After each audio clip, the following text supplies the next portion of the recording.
Hello students, मैं अनुज Shukla physics online classes में आपका स्वागत करता हूं।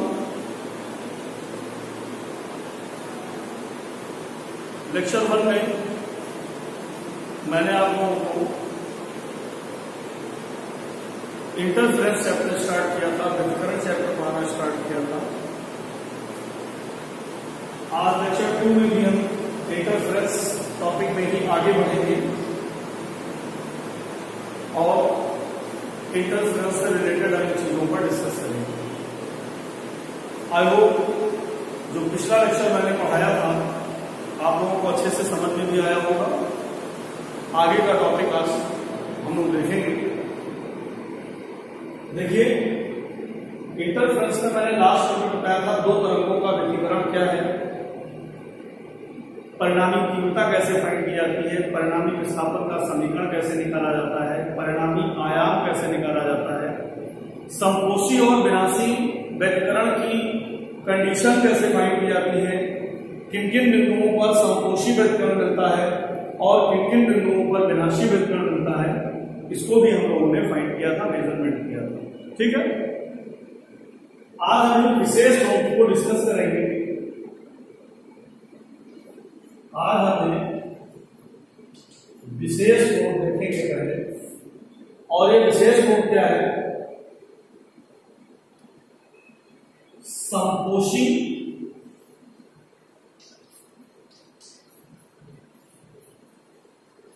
व्यतिकरण के लिए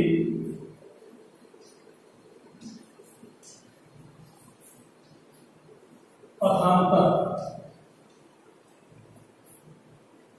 समपोषी व्यतिकरण के लिए पथांतर। देखिए, क्लास फर्स्ट ईयर में मैंने आप लोगों को रिलेशन पढ़ाया था कालांतर और पथांतर में संबंध। डेल्टा पाई बराबर 2 pi upon lambda into delta x. इसमें डेल्टा पाई क्या है? कालांतर है। डेल्टा एक्स क्या है? पथांतर है। और लैम्डा क्या है? तरंग वेवलेंथ। ठीक। अब अगर समपोषी के लिए बात करें तो समपोषी के लिए जनरल कालांतर हमने डेल्टा पाई बराबर फाइंड किया था 2m पाई। ध्यान है, लास्ट वीडियो में आपने देखा था डेल्टा पाई बराबर 2m पाई।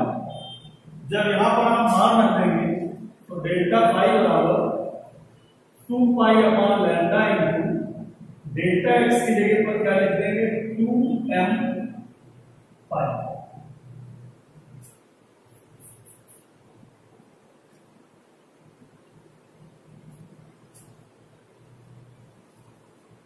डेल्टा फाई की जगह पर लिख देंगे 2m pi is equal to 2 pi upon lambda into delta x. देखिए, 2 पाई से 2 पाई कट जाएगा, लैम्डा का इससे मल्टीप्लाई करेंगे तो डेल्टा एक्स बराबर आ जाएगा m लैम्डा, जहां m के मान 0, 1, 2, 3 एंड 2 सो ऑन चलेगा। तो डेल्टा फाई बराबर 2 pi upon lambda into delta X. समपोषी के लिए कालांतर डेल्टा फाई बराबर होता है 2m पाई। जब यहां पर बेटा हम 2m पाई रख देंगे तो 2 पाई से 2 पाई कट जाएगा, लैम्डा का इससे मल्टीप्लाई करेंगे तो डेल्टा एक्स बराबर कितना हो जाएगा? m। राइट। अगर m के मान 0, 1, 2, 3 रखेंगे तो डेल्टा एक्स बराबर 0 आ जाएगा, 1 रखेंगे तो लैम्डा आ जाएगा, 2 रखेंगे 2 लैम्डा आ जाएगा और 3 रखेंगे 3 लैम्डा आ जाएगा, 2 सो। इसका मतलब हुआ 0 पथांतर पर समपोषी व्यतिकरण मिलता है, लैम्डा पथांतर पर दो तरंगों के बीच पथांतर लैम्डा हो या 0 हो या 2 लैम्डा हो या 3 लैम्डा हो तो हमें समपोषी व्यतिकरण की दशाएं प्राप्त होंगी। तो विशेष रूप में सबसे पहला point is very most important for you, ये आपके लिए बहुत ही इंपॉर्टेंट पॉइंट है, ध्यान देना सबको। डेल्टा फाई बराबर 2 pi upon lambda into delta x और डेल्टा फाई का मान रख के पथांतर निकाल लेंगे समपोषी की। ओके, अब इसके बाद हम लोग देखेंगे विनाशी व्यतिकरण के लिए पथांतर। अब हम जानेंगे व्यतिकरण के लिए, विनाशी व्यतिकरण के लिए पता। तो डेल्टा फाई बराबर क्या होता है? डेल्टा फाई बराबर 2 pi upon lambda into delta x. विनाशी के लिए डेल्टा फाई बराबर होता है 2m minus 1 out of bracket phi. Last video में मैंने आपको बताया था डेल्टा फाई का मान निकाला था। डेल्टा फाई की जगह पर रख देंगे 2m minus 1 out of bracket phi is equal to 2 pi upon lambda into delta x. ये पाई से पाई का कैंसिल हो जाएगा, इसका इसमें मल्टीप्लाई कर देंगे तो डेल्टा एक्स बराबर हो जाएगा lambda upon 2 in bracket 2m minus 1, या डेल्टा एक्स बराबर 1/2 का अंदर मल्टीप्लाई करेंगे तो 2 से 2 कैंसिल हो जाएगा, m माइनस 1/2 और आउट ऑफ ब्रैकेट कितना हो जाएगा? तो विनाशी व्यतिकरण के लिए डेल्टा एक्स बराबर m minus 1/2 out of bracket lambda, जहां m के मान 1, 2, 3 and up to so on.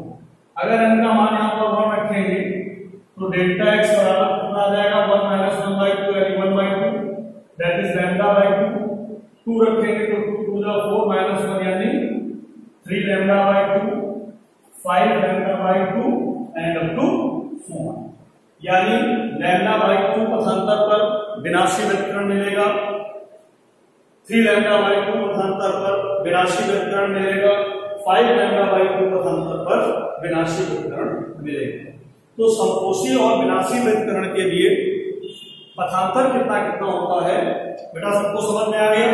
तो इस प्रकार से ये हमारा विनाशी व्यतिकरण के लिए पथांतर हो गया, और इसके पहले मैंने आपको संपोषी व्यतिकरण के लिए पथांतर बताया। कंफर्म? अब इसके बाद हम लोग इसी चैप्टर में आगे बढ़ेंगे और नेक्स्ट टॉपिक पर आएंगे।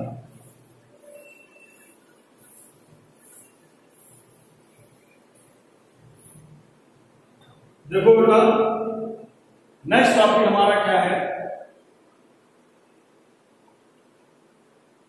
दो स्वतंत्र प्रकाश स्रोतों के बीच व्यतिकरण, और इसके साथ हम लोग देखेंगे कला संबद्ध स्रोत। कला संबद्ध स्रोत। देखिए कला संबद्ध स्रोत क्या होता है? प्रकाश के व्यतिकरण के लिए दोनों प्रकाश तरंगों के बीच, क्योंकि व्यतिकरण के लिए 2 प्रकाश तरंगों का होना आवश्यक है, तो प्रकाश के व्यतिकरण के लिए या ध्वनि के व्यतिकरण के लिए, अभी तो हम पर्टिकुलर केवल व्यतिकरण की बात कर रहे हैं, वो व्यतिकरण चाहे ध्वनि का हो या प्रकाश का हो, तो व्यतिकरण के लिए यह आवश्यक है कि कितनी तरंगे हों? 2, और दोनों तरंगें जिन स्रोतों से निकल रही हो वो कला संबद्ध स्रोत होने चाहिए। कैसे स्रोत होने चाहिए? कला संबद्ध स्रोत होने चाहिए। तो कला संबद्ध स्रोत का मतलब क्या होता है? ऐसे 2 तरंग स्रोत जिनसे निकलने वाली प्रकाश तरंगों के बीच कलांतर स्थिर रहता है, फेज डिफरेंस इक्वल रहता है। यानी अगर दोनों तरंगें 30 डिग्री पर चल रही हैं तो फिर उनके बीच कलांतर 30 डिग्री ही रहना चाहिए। ऐसा नहीं कि अभी 30 है फिर 45 हो जाए फिर 60 हो जाए, ऐसा नहीं होना चाहिए। तो ऐसे 2 तरंग स्रोत जिनसे निकलने वाली तरंगों के बीच कलांतर स्थिर रहता है, क्या कहलाते हैं? कला संबद्ध स्रोत कहलाते हैं। चलिए, क्या कहलाते हैं? कला संबद्ध स्रोत कहलाते हैं। कंफर्म? अब इसके बाद जब हम लोग आगे इस चैप्टर में बढ़ेंगे तो अब हम जानेंगे प्रकाश का व्यतिकरण क्या होता है। इस चैप्टर में मुझे खास तौर पर जो स्टडी करना है वो प्रकाश का व्यतिकरण स्टडी करना है। तो आइए जानते हैं प्रकाश का व्यतिकरण। इंटरफेरेंस ऑफ लाइट, प्रकाश का व्यतिकरण क्या है? तो व्यतिकरण क्या है, पहले इसको परिभाषित एक बार मैं दोबारा कर देता हूं।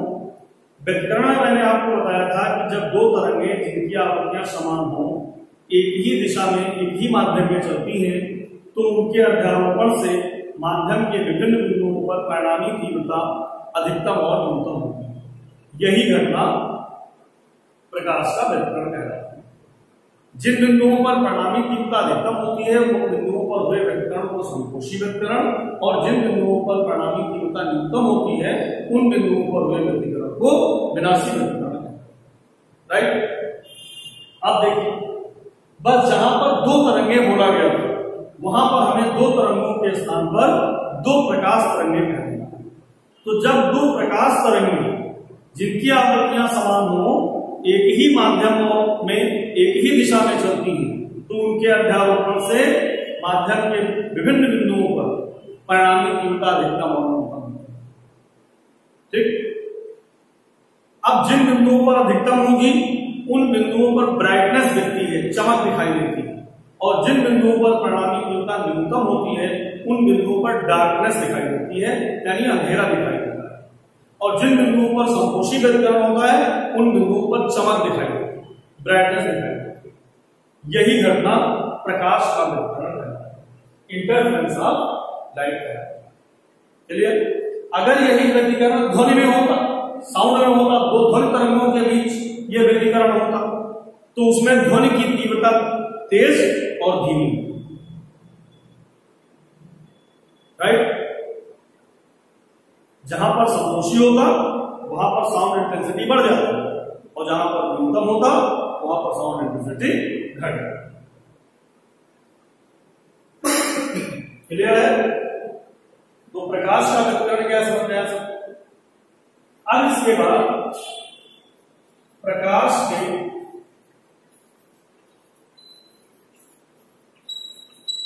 व्यतिकरण की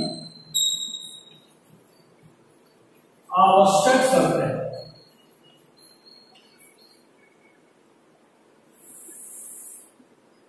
प्रकाश के व्यतिकरण की आवश्यक शर्तें, या इसी को हम लोग कह देते हैं प्रकाश का प्रतिपादित व्यतिकरण। प्रकाश के व्यतिकरण की आवश्यक शर्तें क्या है, या प्रकाश का प्रतिपादित व्यतिकरण क्या है। देखो बेटा, प्रकाश के व्यतिकरण के लिए जो आवश्यक शर्तें हैं उनको बहुत ध्यान से देखिए। सबसे पहले नंबर 1, जो दोनों ही प्रकाश तरंगे हैं उनकी आवृत्तियां और तरंगदैर्घ्य समान होनी चाहिए। दोनों प्रकाश तरंगों की आवृत्तियां और तरंगदैर्घ्य समान होनी चाहिए। नंबर 2, जो तरंग स्रोत है जिनसे तरंगे निकल रही हैं वे कला संबद्ध होने चाहिए, कोहेरेंट सोर्सेस होने चाहिए, यानी दोनों प्रकाश स्रोतों से निकलने वाली प्रकाश तरंगों के बीच कलांतर स्थिर रहना चाहिए। कंफर्म। नंबर 3, दोनों तरंगों के आयाम लगभग बराबर होने चाहिए, बराबर नहीं, लगभग बराबर होने चाहिए, यानी आयामों में छोटा डिफरेंस होना चाहिए, एग्जैक्टली इक्विवेलेंट ना हो, लगभग बराबर होने चाहिए। नंबर 4, जो प्रकाश स्रोत है, जिन प्रकाश स्रोतों से तरंगे निकल रही हैं वे अति समीप होने चाहिए, यानी ये नहीं है कि एक प्रकाश स्रोत यहां रखा है और दूसरा प्रकाश स्रोत 5 किलोमीटर दूर रखा है और आप कहें सब दोनों प्रकाश स्रोतों से निकलने वाली तरंगों के बीच कलांतर स्थिर रहे, ऐसा नहीं। दोनों ही प्रकाश स्रोत अति समीप होने चाहिए, पास होने चाहिए, नियरेस्ट होने चाहिए। और नंबर 5, दोनों प्रकाश स्रोत अति संकीर्ण होने चाहिए, नैरो होने चाहिए।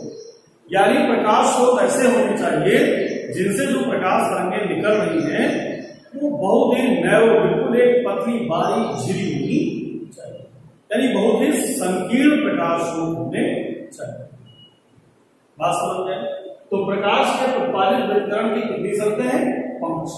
इन्हीं शर्तों के अधीन आपको प्रकाश का विकिरण प्राप्त होगा। प्रकाश का विकिरण आपको पर्दे पर दिखाई देगा। अब प्रकाश के विकिरण को पर्दे पर कैसे प्राप्त किया जाए, इस पूरी इंटरफेरेंस की घटना को हम मॉनिटर पर, स्क्रीन पर, पर्दे पर कैसे इसको देखेंगे। तो प्रकाश के विकिरण को पर्दे पर प्राप्त करने का कार्य एक महान साइंटिस्ट सर थॉमस यंग ने किया। जिसने सर थॉमस यंग ने किया। सर थॉमस यंग ने प्रकाश के विकिरण को सर्वप्रथम पर्दे पर दिखाया, स्क्रीन पर दिखाया, राइट। तो आइए जरा हम आपको सर थॉमस का प्रकाश का विकिरण संबंधी एक्सपेरिमेंट पढ़ाते हैं। उन्होंने किस तरीके से प्रकाश के विकिरण का ये प्रयोग किया, राइट। तो पहले तो सभी लोग अच्छे से इस वीडियो को ब्रेक करेंगे और ये सारी चीजें नोट करेंगे।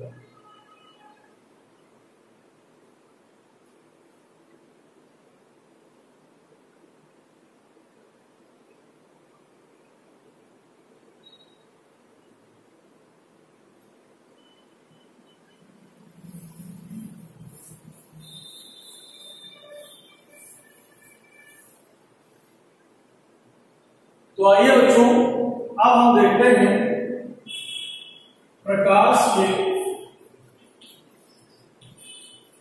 विकिरण संबंधी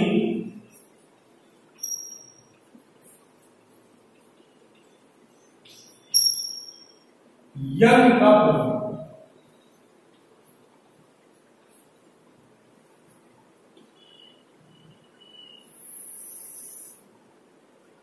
प्रकाश के विकिरण संबंधी यंग का यंग एक्सपेरिमेंट। प्रकाश के विकिरण के लिए क्या है? यंग सर थॉमस यंग एक साइंटिस्ट का नाम था, वैज्ञानिक का नाम था। उन्होंने ही इस एक्सपेरिमेंट को किया, ठीक। इन्होंने बेटा क्या किया, इस प्रयोग को करने के लिए इस प्रकार से एक पर्दा है। इस पर्दे का नाम देते हैं एल। इसके सामने एक दूसरा पर्दा लिया, इस पर्दे का नाम देते हैं एम, और यहां पर एक तीसरा पर्दा लगा दिया, इस पर्दे को हम लोग कहते हैं एन। तो ये हो गया एल, ये हो गया एम और ये हो गया एन। ये 3 पर्दे हैं। इस पर्दे में छोटा सा रेखा चित्र कर दिया, एक बहुत बारीक सा एक नैरो स्ट्रिप बना दिया। जैसे किसी कागज में रेजर ब्लेड से निशान बना दीजिए, फाड़ दीजिए उसको, एक पतली सी बारीक झील बना दीजिए। तो इस प्रकार से एक इसमें नैरो स्ट्रिप बना, ठीक। इसको हम लोग मान लेते हैं एस। इसके आगे ठीक सामने से बराबर दूरी पर 2 स्रोत और बना दिए गए, एक S1 और दूसरा S2। ये S1 रेखा चित्र बना दिया गया यहां पे, और एक रेखा चित्र यहां बना दिया गया S2, क्लियर। और एक सामने तीसरा पर्दा लगा दिया गया N, जिस पर हमें प्रकाश के विकिरण को देखना है, प्रकाश के विकिरण को प्राप्त करना है, राइट। अब देखिए, सर्वप्रथम इस पर प्रकाश तरंगें लगेंगी, इस पर रे ऑफ लाइट आई और गई। अब अगर हाइगेंस की बात माने तो प्रकाश किसके रूप में चलता है? हाइगेंस के अनुसार प्रकाश तरंगों के रूप में चलता है। जब तरंगे माध्यम में संचरित हो रही है, तो अगर हम माध्यम में कोई ऐसा पृष्ठ खींचें जिस पर स्थित सभी कणों के कंपन की कला समान हो, तो इस पृष्ठ को हम लोग कहते हैं तरंगाग्र। क्या कहते हैं? तरंगाग्र, वेव फ्रंट। एक तरंगाग्र आता है, समतल तरंगाग्र, और इस छिद्र पर गिरता है। हाइगेंस ने अपने द्वितीयक तरंगिकाओं के सिद्धांत में जो दूसरा पॉइंट बोला था, उसमें उन्होंने कहा था कि तरंगाग्र पर स्थित प्रत्येक कण एक नए तरंग शुरू का कार्य करता है, जिससे नई प्रकार की तरंगें निकलती हैं, जिन्हें हम द्वितीयक तरंगिकाएं कहते हैं, सेकेंडरी वेवलेट्स हैं। जब ये तरंगांग इस पर गिरेगा बेटा, तो ये जो तरंगांग इसके ऊपर आएगा, ये तरंगांग एक नए प्रकाश स्रोत का कार्य करेगा और इससे क्या निकलेगी? द्वितीयक तरंगिका। तीसरे पॉइंट में उन्होंने कहा था कि अगर तरंग स्रोत बिंदुवत यानी बहुत छोटा है तो तरंगांग गोली प्राप्त होगी, स्फेरिकल वेवफ्रंट प्राप्त होगी। तो यस से जो आगे तरंगें निकलेंगी वो गोली तरंगांगों के रूप में चलेगी। इन गोली तरंगांगों को व्यक्त करने के लिए हम क्या करेंगे? कुछ डॉटेड और कुछ प्लेन चाप लगेंगे, आर्क गोली तरंगांगों को दिखाने के लिए। अब जैसे यहां से एक तरंगांग ये सब देखिए, स्फेरिकल वेवफ्रंट है कि नहीं? अब इसके बाद जो दूसरा तरंगांग है उसको हम डॉटेड बनाएंगे इस प्रकार से। फिर इसके बाद जो अगला तरंगांग है वो प्लेन बनाएंगे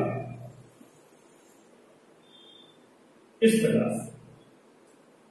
जो प्लेन है ये तरंग के स्रंग को दर्शाता है और जो डॉटेड है ये तरंग के गर्त को दर्शाता है। तरंगें जब चलती तो स्रंग और गर्त का निर्माण करती है। तो जो प्लेन चाप खींचा गया है ये स्रंग को दर्शाना है और जो डॉटेड खींचा गया है ये गर्त को दर्शाता है। ये स्रंग और गर्त बनाते हैं। अब देखिए, एक गोली तरंगांग पर्दे M पे जाके गिरता है, S1 और S2 पर पहुंचता है।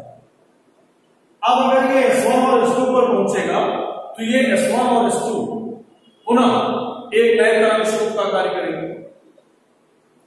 जब ये फिर एक नए तरंग स्रोत का कार्य करेंगे तो इनसे भी क्या निकलेगी? द्वितीयक तरंगिकाएं, जो माध्यम में कहां बनेंगी? आगे। द्वितीयक तरंगिकाएं माध्यम में उसी चाल से आगे बढ़ती है जिस चाल से प्राथमिक तरंगें आ रही होती है। तो अब बेटा ये दो स्रोत बन गए, एक ये बन गया और एक ये। अब इन स्रोतों से तरंगांग निकले तो अब इन बिंदुओं को केंद्र मानकर डॉटेड और प्लेन चाप बनकर खींचे। अब जब देखिए इसको ये डॉटेड खींचा और एक इसको केंद्र मान के, एक इसको सेंटर मान के खींचा, एक इसको सेंटर। फिर इसके बाद प्लेन खींचा, फिर प्लेन खींचा, फिर डॉटेड खींचा, फिर डॉटेड खींचा, फिर प्लेन खींचा, फिर प्लेन खींचा, फिर डॉटेड खींचा। इस प्रकार से plain dotted plain dotted plain dotted plain dotted दोनों ही S1 और S2 से चाप खींचना स्टार्ट करते हैं। जब इन चापों को आप ध्यान से देखेंगे, जैसे देखिए यहां पर अगर आप देखिए तो यहां पर प्लेन प्लेन कट कर रहा है, यहां पर देखिए डॉटेड डॉटेड कट कर रहा है, यहां प्लेन प्लेन कट कर रहा है, यहां डॉटेड डॉटेड कट कर रहा है। दिखाई पड़ रहा है? तो जहां जहां पर प्लेन प्लेन या डॉटेड डॉटेड चाप एक दूसरे को काटेंगे, इसका मतलब होगा कि जब प्लेन प्लेन काटेंगे तो एक तरंग का स्रंग दूसरे तरंग के स्रंग से मिलेगा, अर्थात किस कला में आ जाएंगे? समान कला। कौन सा व्यतिकरण हो जाएगा? समपोषी व्यतिकरण। परिणामी तीव्रता क्या होगी? अधिकतम।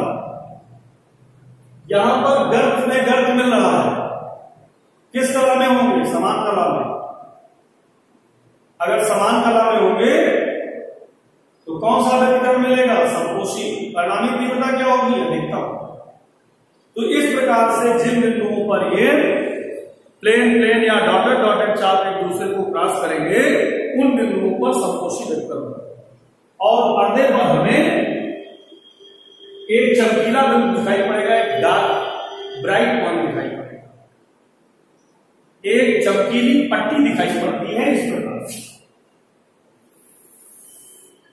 ऐसी एक चमकीली पट्टी दिखाई देती है। इसी चमकीली पट्टी को हम लोग कहते हैं फ्रिंज, FRING। इसी चमकीली पट्टी को क्या कहते हैं? फ्रिंज। कंफर्म? अब देखिए, तो ये तो हो गए प्लेन प्लेन वाले, डॉटेड डॉटेड प्लेन। यहां देखिए एक प्लेन और एक डॉटेड काट रही है, एक प्लेन एक डॉटेड काट रही है, एक प्लेन और एक डॉटेड काट रही है, इस प्रकार। अब जहां पर एक प्लेन और एक डॉटेड काटेगी, इसका मतलब जहां पर एक तरंग का संग होगा वहीं पर दूसरे का गर्त होगा। आप बताइए दोनों तरंगों के बीच कला क्या हो जाएगी? विपरीत, अपोजिट फेज में मिल जाएंगी दोनों तरंगें। अब जब ये विपरीत कला में मिल जाएगी तो फिर व्यतिकरण कौन सा होगा? विनाशी।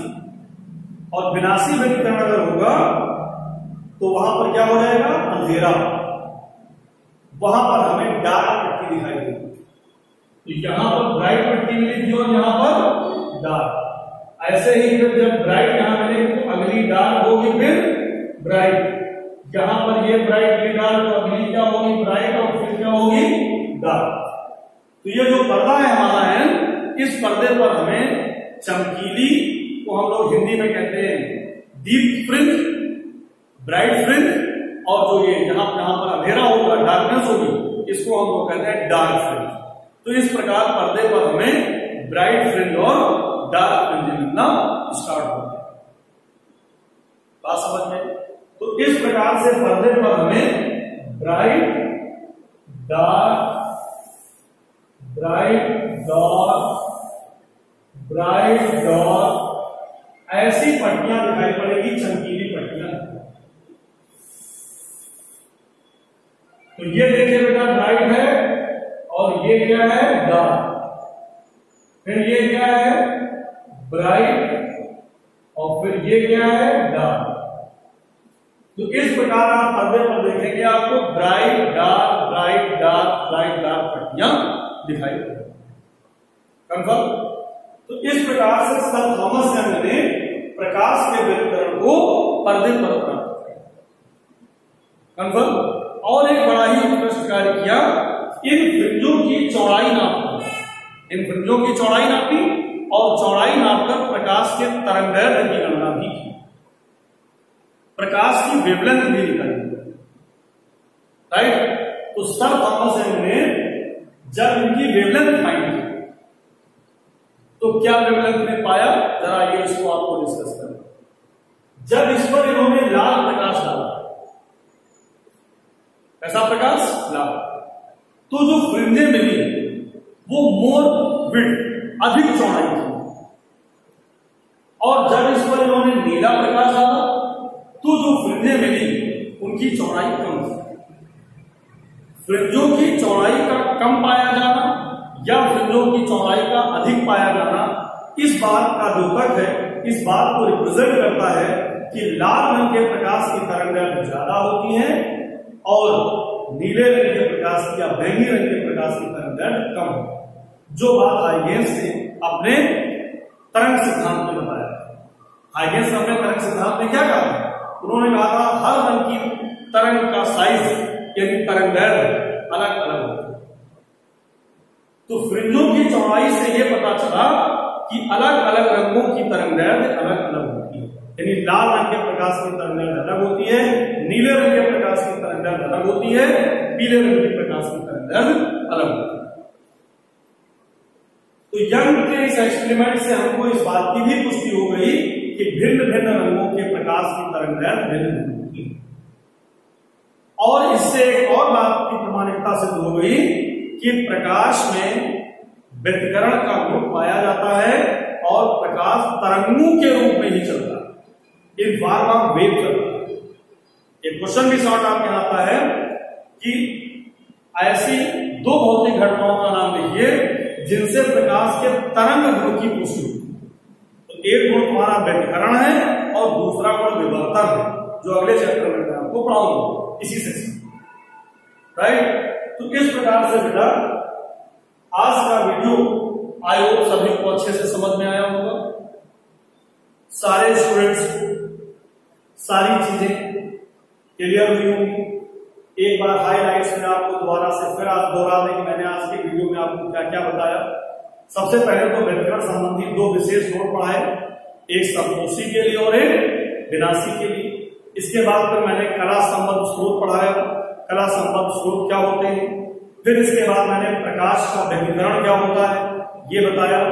प्रकाश के व्यतिकरण के बाद फिर मैंने आपको प्रकाश के प्रतिपादित व्यतिकरण की आवश्यक शर्तें बताई कि अगर हमको पर्दे पर प्रकाश का व्यतिकरण प्राप्त करना है तो कौन कौन सी शर्तों के अंतर्गत ही हम प्राप्त कर सकते हैं, वे कौन कौन सी कंडीशंस हैं जिनके अंदर ही हम इंटरफेरेंस स्क्रीन पर देख सकते हैं। और इसके बाद सर थॉमस यंग का ये प्रयोग, जिस प्रयोग में इन्होंने प्रकाश के व्यतिकरण को पर्दे पर देखा है, राइट। तो आई होप स्टूडेंट्स सभी को समझ में आया होगा। बहुत बहुत धन्यवाद। That's all for